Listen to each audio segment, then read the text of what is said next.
Martial art has a very, very deep meaning as far as my life is concerned, because as an actor, as a martial artist, as a human being, all these I have learned.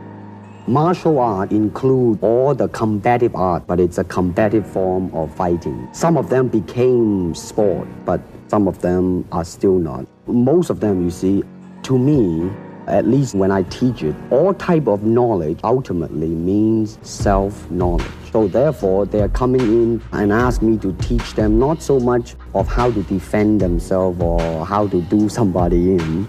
Rather, they want to learn to express themselves through some movement.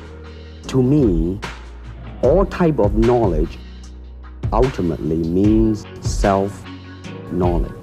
So in other words, what I'm saying, therefore, is that he is paying me in combative form to show him the art of expressing the human body. Might sound too philosophical, but it's unacting, acting, or acting, unacting. So what I'm saying, actually, you see, I mean, it's a combination of both. I mean, here it is the natural instinct, and here is control.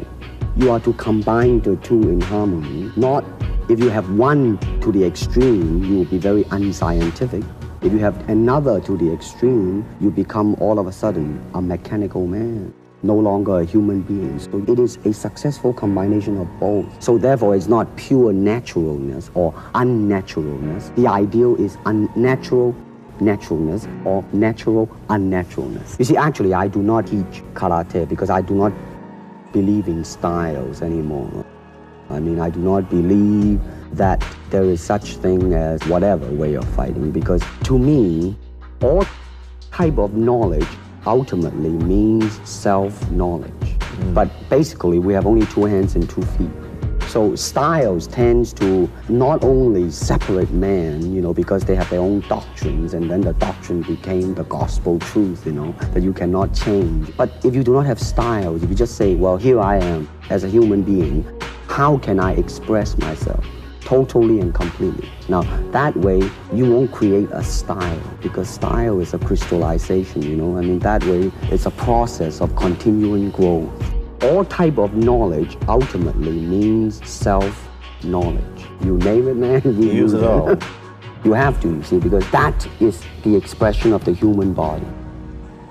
I mean, you know, not just a hand. Everything. And when you're talking about combat with no rules, not real fighting, well then, baby, better train every part of your body. To me, all type of knowledge ultimately means self-knowledge.